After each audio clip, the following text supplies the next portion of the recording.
Welcome to the session. So we are going to see the Economy Mains 365 from Vision IS for the year 2026. तो आपको 2026 mains UPSC के लिए काफ़ी helpful लेने वाला है ये सेशन.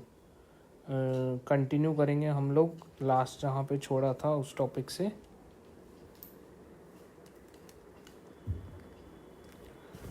अभी हमारा फर्स्ट टॉपिक है ये सेशन के लिए electronics component manufacturing scheme.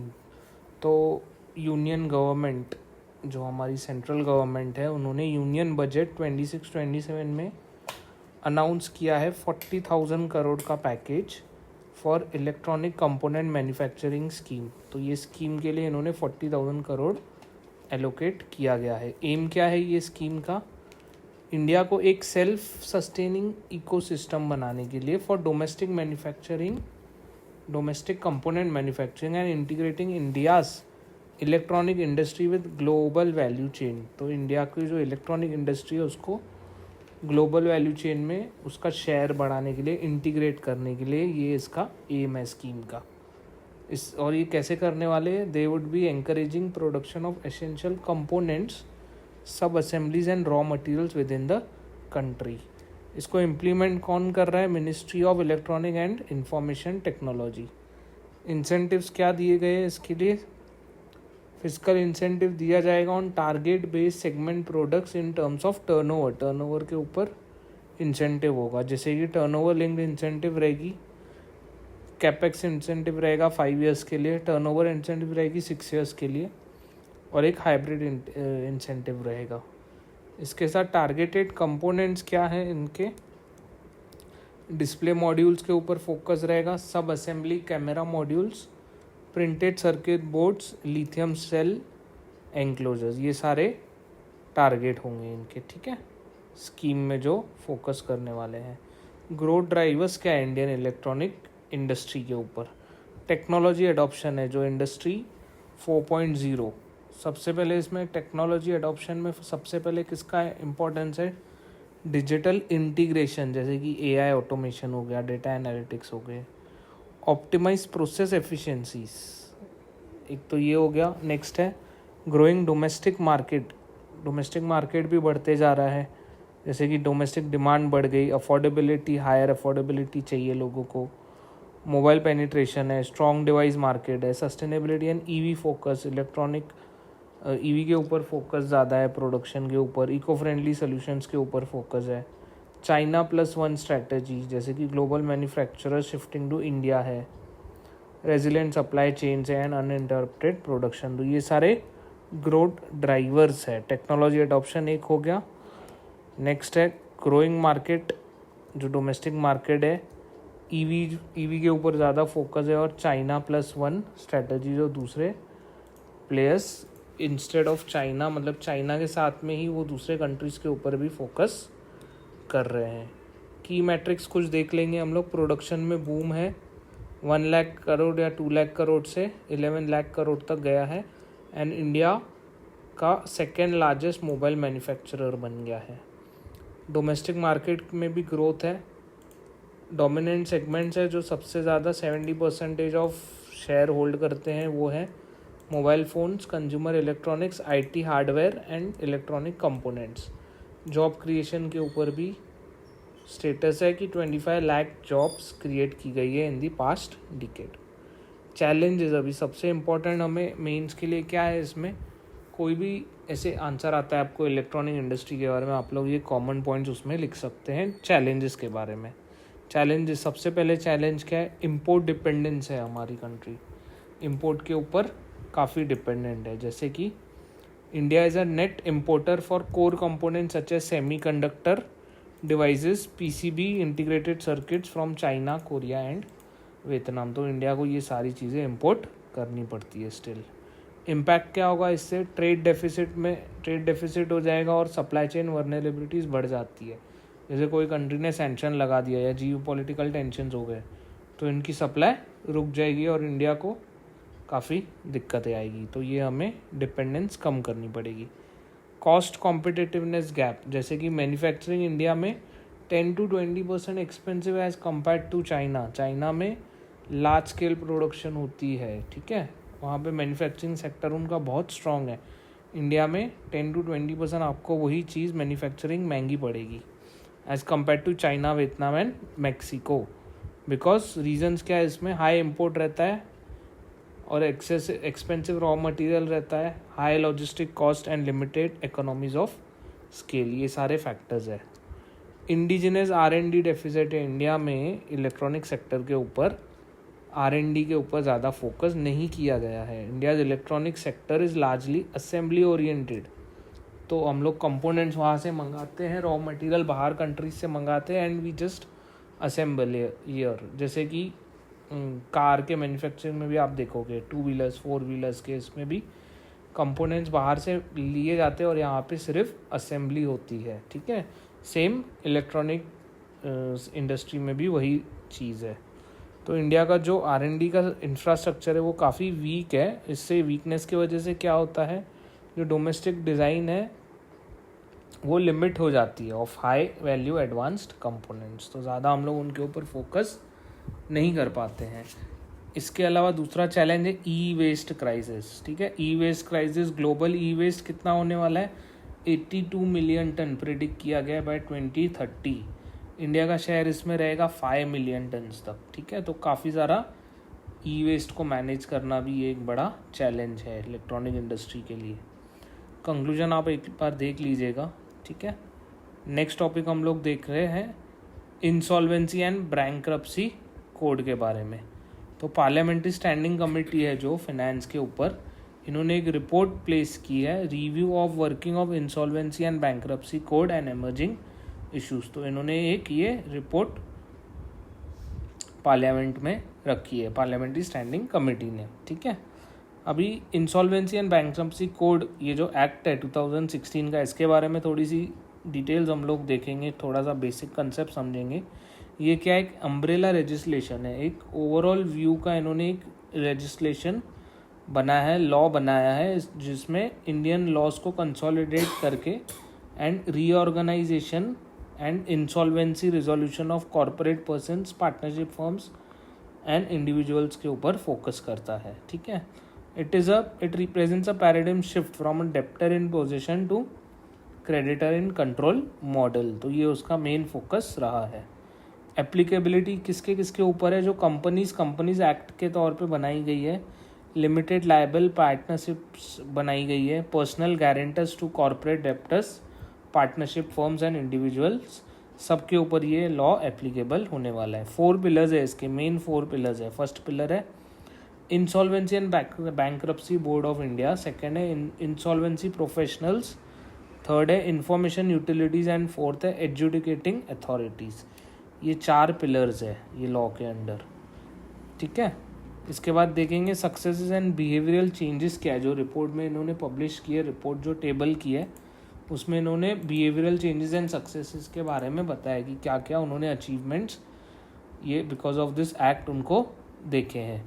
Post resolution revival, जैसे कि resolve firms demonstrated significant operational and financial turnarounds with average sales increasing by 76% in the 3-year following resolution and total assets growing by 50%। तो जो भी ये resolution insolvency and bankruptcy के बाद जो भी उन्होंने चेंजेस देखे हैं operational and financial turn around, वो इंक्रीज हुए एवरेज 76% से। क्रेडिट कल्चर में इम्प्रूवमेंट देखा गया है। Average number of days loan account remain overdue dropping from a range of this to this much days, ठीक है।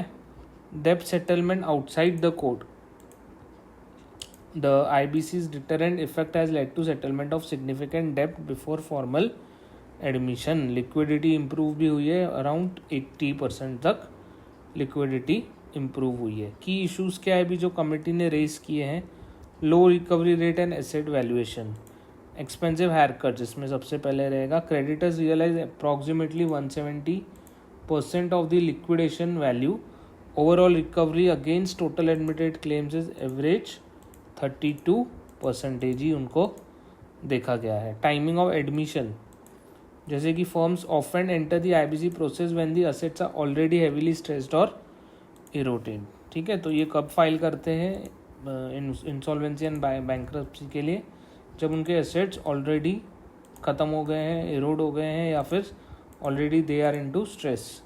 वैल्यूएशन इनकन्सिस्टेंसी होती है बहुत बार, that is lack of transparency and uniform standards in asset valuation. इसके अलावा दूसरा issue क्या है, statutory overlap and legal conflicts. सबसे पहले कॉन्फ्लिक्ट है विथ PMLA। PML क्या है, prevention of money laundering act, ठीक है। The enforcement directory authority to attach assets under the Prevention of Money Laundering Act often conflicts with the IBC's clean slate principle deterring potential bidders। तो जो laws में overlap है उसकी वजह से भी इनको इशू फेस करना पड़ता है, ये उन्होंने रिपोर्ट में हाईलाइट किया है। Government dues, there is ongoing ambiguity regarding the status of the government and statutory dues in the waterfall mechanism, particularly following conflicting judicial pronouncements, ठीक है। इसके बाद है दूसरा इशू क्या है, डीलेज एंड बैकलॉग, जैसे कि 713 on an average versus 330 day limit. इन्होंने देखा है कि 713 से भी ज़्यादा डेज उनको लग रहा है रिजोल्यूशन के लिए। Frequent appeal and frivolous litigation delay the resolution processes. MSME के जो इश्यूज़ है काफ़ी कम है, ठीक है। There is misuse of MSME registration to gain concessions. Government governance concerns, इसके अलावा concerns exist regarding excessive powers and possible conflicts of interest of resolution professionals. Also there is no enforceable code of conduct of committee of creditors, ये भी एक issue है। Cross border insolvency, दो countries के jurisdiction में अगर fall करती है कोई कंपनी तो उनके लिए काफ़ी डिफ़िकल्ट हो जाता है। इम्प्लीमेंटेशन गैप्स है, जैसे कि इंसॉल्वेंसी एंड बैंक्रप्सी फंड के बारे में बताया गया है। Although provided for in the original code, this fund remains unoperationalise, तो ये फंड को अभी तक अनऑपरेशनलाइज्ड ही रखा गया है, ठीक है। टेक्नोलॉजी डेफिसिट है, the committee noted that the e-courts exist but there is lack of technological fluency among some जजेस and a need for dedicated cadre of IT professionals to support the NCLT। अभी इन्होंने recommendations भी दिए, जो इन्होंने problems बताई है उसी के रिलेटेड उन्होंने रिजोल्यूशंस भी दिए हैं, जैसे कि strengthening judicial and institutional capacity, हमको एक्सपांड करना है NCLT एंड NCLAT बेंचेस को टू क्लियर बैकलॉग, ठीक है। उनको एक्सपांशन, उनकी रेशो बढ़ाना चाहिए। Reducing delay and frivolous litigations, तो इससे भी फ़ायदा होगा। Improving recovery rates and asset valuation, इसके अलावा एनहेंसिंग अकाउंटेबिलिटी भी बढ़ानी चाहिए। स्टेक होल्डर में रिफॉर्म आना चाहिए, जैसे transparent online mechanism should be established for issuing no due certificate, ठीक है। क्रॉस बॉर्डर इंसॉल्वेंसी के लिए एक मॉडल बनाना चाहिए इनको, adoption of UNCITRAL model on laws on cross border insolvency, तो इसके ऊपर भी इन्होंने रिकमेंडेशंस दिए और टेक्नोलॉजी इंटीग्रेशन के बारे में बोला गया है। नेक्स्ट टॉपिक हम लोग देखेंगे मैरीटाइम सेक्टर के बारे में। मैरीटाइम सेक्टर के बारे में कुछ डिटेल्स है, स्टेटस है, करंट स्टेटस। ट्रेड डिपेंडेंसी कितना है मैरीटाइम के स्टेटस के ऊपर, nearly 95% of India's trade by volume and 70% by value moves through the maritime routes. Cargo handling, major ports handle around 855 million tons of cargo in the last financial year. Workforce कितनी, around 1.5 to 3 lakh people are working in this sector. Shipping sector के बारे में, India की जो Indian flagged vessels है वो कितनी बढ़ गई है, 1549 तक गई है, ठीक है। Grinning of the maritime sector, इसका मतलब क्या है, measuring include Indian ports act 2025, maritime India vision 2030, हरित सागर ग्रीन पोर्ट गाइडलाइंस, तो ये सारा स्टेटस है। चैलेंजेस क्या है मैरीटाइम सेक्टर के लिए, कनेक्टिविटी बॉटलनेक्स है, जैसे कि रोड और rail transport, last mile connectivity, इससे क्या होता है, लॉजिस्टिक कॉस्ट बढ़ जाता है। ये पुअर है रोड कनेक्टिविटी, रेल कनेक्टिविटी, तो लॉजिस्टिक कॉस्ट इससे बढ़ जाता है। Transshipment competition, limited transshipment capacity compared to hub like Colombo port, low Indian flagged tonnage, high taxation discourage ship registration under Indian flag.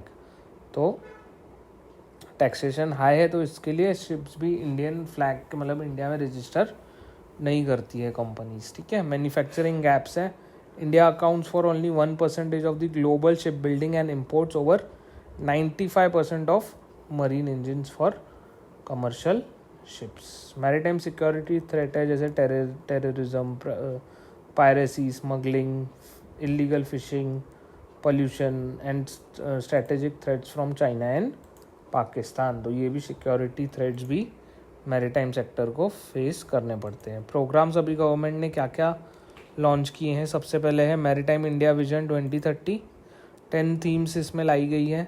Maritime Amrit Kaal vision 2047, इसके लिए 80 लाख करोड़ का investment plan किया गया है over a period of year. Sagarmala programme है, it reduces the logistic cost and improving trade efficiencies.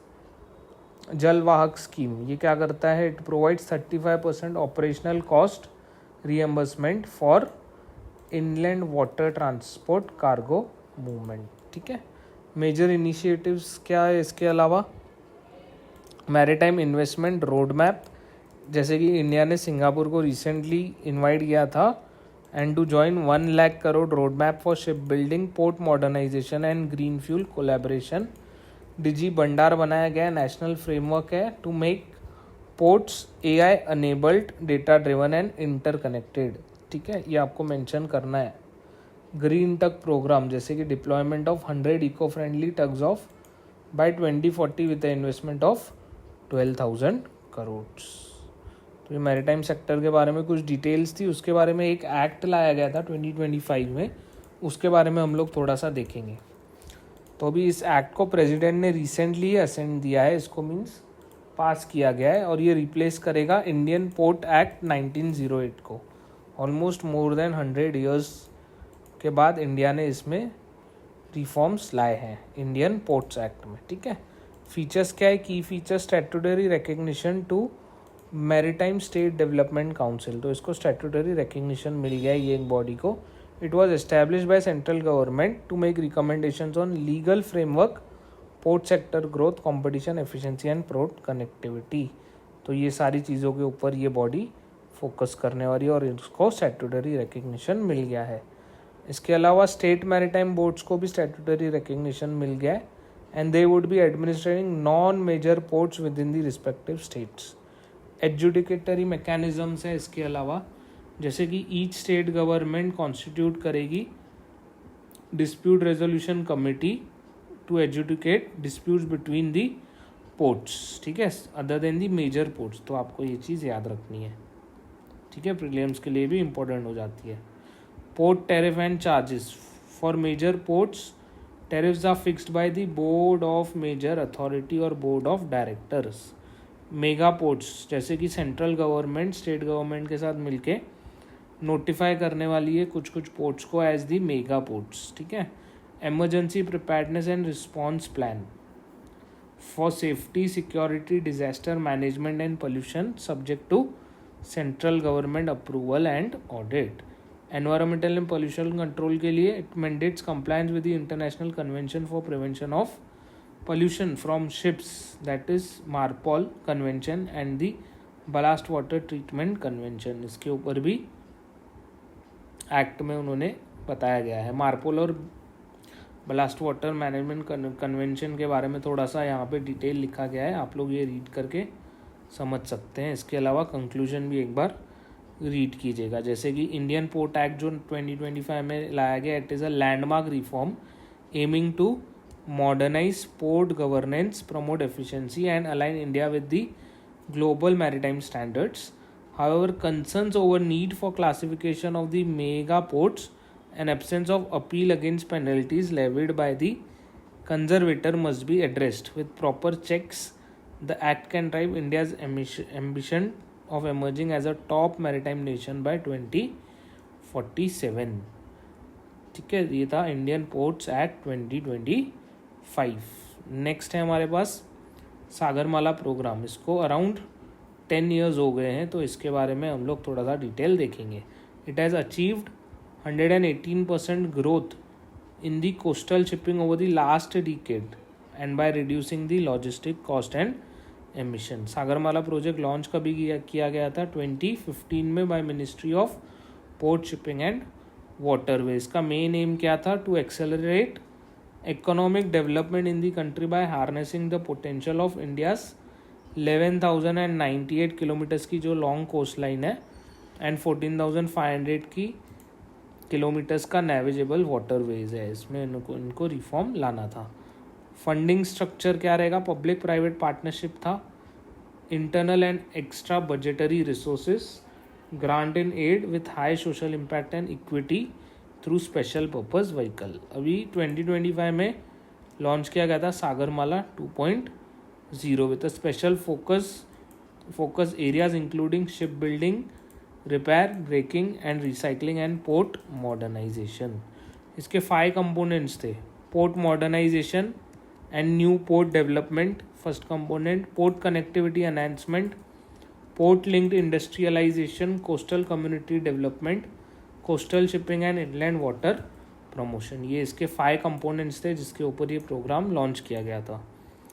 Institutional framework for implementing क्या था? National Sagarmala apex committee chaired by minister of shipping acts as the apex body for policy direction and oversight of the programme. तो एक committee, apex committee बनाई गई थी जिसको head करने वाले थे मिनिस्टर ऑफ शिपिंग. इनका काम क्या था? Policy direction and oversight of the programme करने के लिए. की अचीवमेंट्स क्या है इस प्रोग्राम के? कोस्टल कम्युनिटी डेवलपमेंट हुआ है इससे, जिससे कि 1.41 lakh crore of project complete किए गए हैं. ठीक है, over a period of 10 years. Boost to waterway 700% surge देखा गया है इनलैंड वाटरवे कार्गो मूवमेंट में, easing congestion on the roads and the railways. इससे कनेक्टिविटी भी इम्प्रूव हुई है.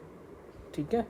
पोर्ट डेवलपमेंट हुए हैं. 9 Indian ports are among the world's top 100 with Vizag in the top 20 container ports globally.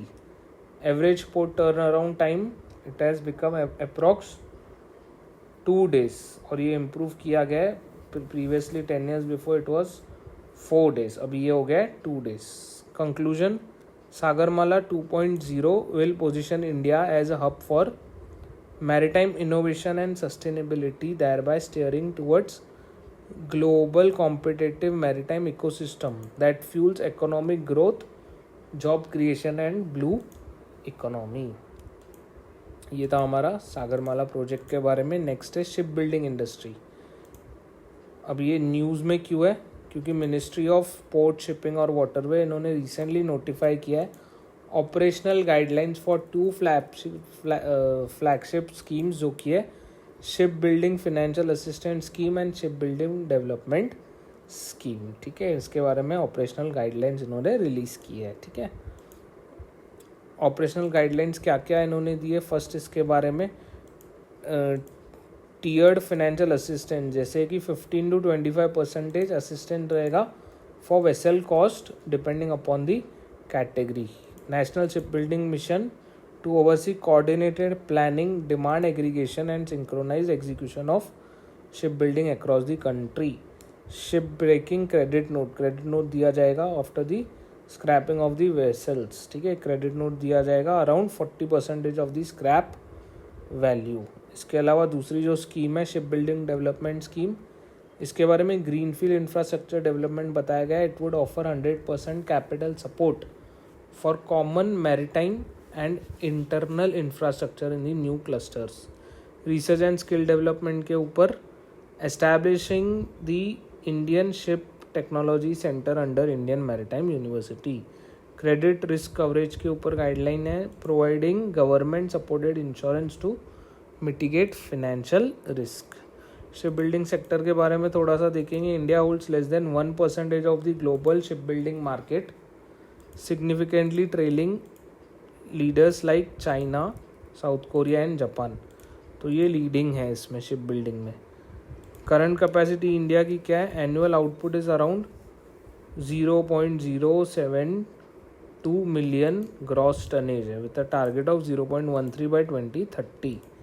Fleet age क्या है India की? अराउंड 21 years है एवरेज एज. ठीक है, Market growth, India sector was valued around $90 million in 2022 and is projected to be 8.12 billion by 2033. Challenges and bottlenecks, high capital cost है सबसे पहले. Ship building में क्या है, सबसे कैपिटल कॉस्ट ज़्यादा रहता है as compare to other countries जहाँ की वो कम है. इंडिया के लिए ये डिसएडवांटेज है. फ्रेगमेंटेड इकोसिस्टम है, जैसे कि lack of integrated clusters means shipyards are far from the component suppliers, increasing logistic cost and the timelines. Import dependence, same import के ऊपर इंडिया को डिपेंडेंट रहना पड़ता है. इंफ्रास्ट्रक्चर लिमिट्स है, जैसे कि ड्राई डॉक्स है, they are smaller than 310 metre, making it impossible to build और repair ultra large crude carriers. तो ठीक है, इंफ्रास्ट्रक्चर की भी लिमिट है. मार्केट प्रेफरेंस है, Indian ship owners often prefer buying second-hand foreign vessels due to lower cost and immediate availability. तो Indian के शिप ओनर्स है, they are focusing on the second hand vessels. Under developed MRO जैसे repair, most Indian flagged vessels prefer undergoing maintenance in Singapore, Dubai and Colombo due to superior infrastructure and quicker turn around. Way forward क्या रहेगा, transition to commercial hub. ठीक है, हमें commercial hub बनाना है. Circular economy and innovation, ये सारा वे forward में आप लोग लिख सकते हो. नेक्स्ट टॉपिक है हमारा कंपटीशन कमीशन ऑफ इंडिया के बारे में. अभी न्यूज़ में क्यों है, स्टैंडिंग कमेटी ऑफ फाइनेंस ने सेम एक रिपोर्ट टेबल किया है पार्लियामेंट में. Evolving role of the competition commission of India in the economy, particularly digital landscape.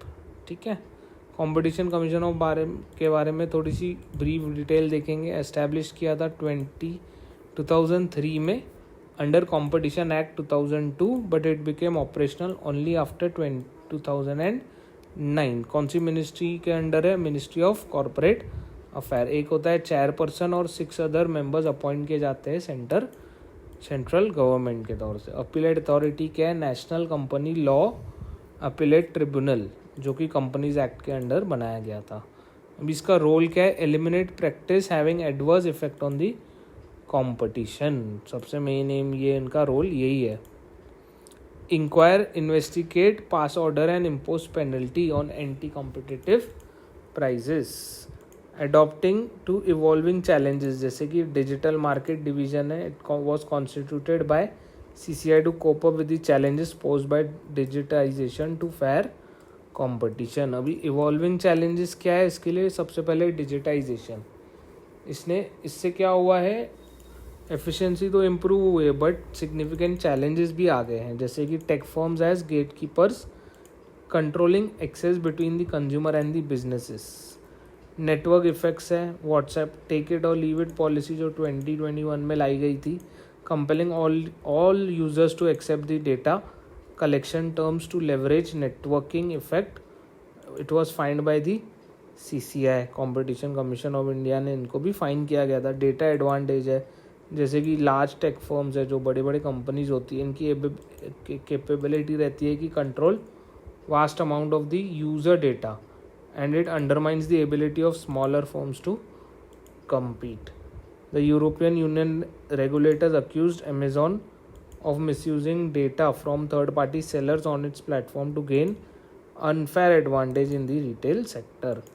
Ecosystem dominance, जैसे कि एप्पल का इकोसिस्टम है वो डोमिनेंस रहता है, तो इसमें भी कंपटीशन ऑफ कमीशन के लिए एक बड़ा चैलेंज रहता है. दूसरे चैलेंजेस क्या है, self preferencing, predatory pricing and deep discounting, tying and bundling etcetera. ये भी कुछ चैलेंजेस इनको फेस करने पड़ते हैं. Lack of comprehensive policy framework, another challenge. Digital competition bill concerns, broad thresholds, absence of rebuttal mechanism and potential overlap with the digital personal data protection act. Cross jurisdictional issues, cross border digital markets and players require CCI to collaborate with the global regulators. Resource and capacity gaps, CCI face करती है significant human resource vacancies, काफ़ी सारी vacancies हैं, सो वो अपनी technical expertise में भी lack करते हैं. Enforcement effectiveness, they can impose penalty and are stayed और dismiss by the appellate courts, ठीक है। मेजॉरिटी ऑफ द टाइम जो भी वो पेनल्टी देते हैं वो अपीलेट कोर्ट्स उसको डिसमिस कर देती है। Threats to MSME, a 2000 crore deal threshold allows large corporations to acquire MSME without regulatory scrutiny। अभी रिसेंट इनिशिएटिव्स क्या लॉन्च किए गए CCI के तरफ से? कंपटीशन एक्ट को अमेंड किया गया था 2023 में। Deal value threshold, settlement and commitment mechanism, proportional penalties. इसके अलावा digital personal data protection act 2023 में जो लाया गया था, it establishes a legal framework for safeguarding personal data and regulating data-driven practices of the digital forms। Way forward में आप लोग क्या लिख सकते हो? जो डिजिटल कंपटीशन रेगुलेशन है उसके बारे में आप लोग लिख सकते हो, it uses the market studies जैसे कि AI and implementation of the national competition commission, learning from the best practices such as digital market act of European Union, इससे हमको सीखना चाहिए। लोअर DVT जो कि डील वैल्यू थ्रेशोल्ड होता है, it could be considered for acquisition involving MSME and proactive investigation by CCI into predatory pricing by dominant online platforms. Institutional capacity and resource gap. इसके अलावा वे फॉरवर्ड में refining digital competition bill to address certain concerns. Conclusion में आप लोग लिख सकते हो, India की जो डिजिटल इकोनॉमी एक्सपांड हो रही है इसमें कंपटीशन कमीशन ऑफ इंडिया को इवॉल्व करना है to address emerging challenges which are possessed by the data driven markets and dominant digital platforms. इसके अलावा we have to strengthen regulatory capacity, refine competition law and ensure a level playing field for startups and MSMEs। This would be crucial for fostering the innovation, consumer welfare and the fair competition। ये था हमारा topic competition commission of India के बारे में। कुछ चीज़ें आपको इसके बारे में पता होनी चाहिए। नेक्स्ट टॉपिक हम लोग देखेंगे अगले सेशन में, अगले पार्ट में। ज़रूर से वो भी पार्ट आपको देखना है, ठीक है। Thank you.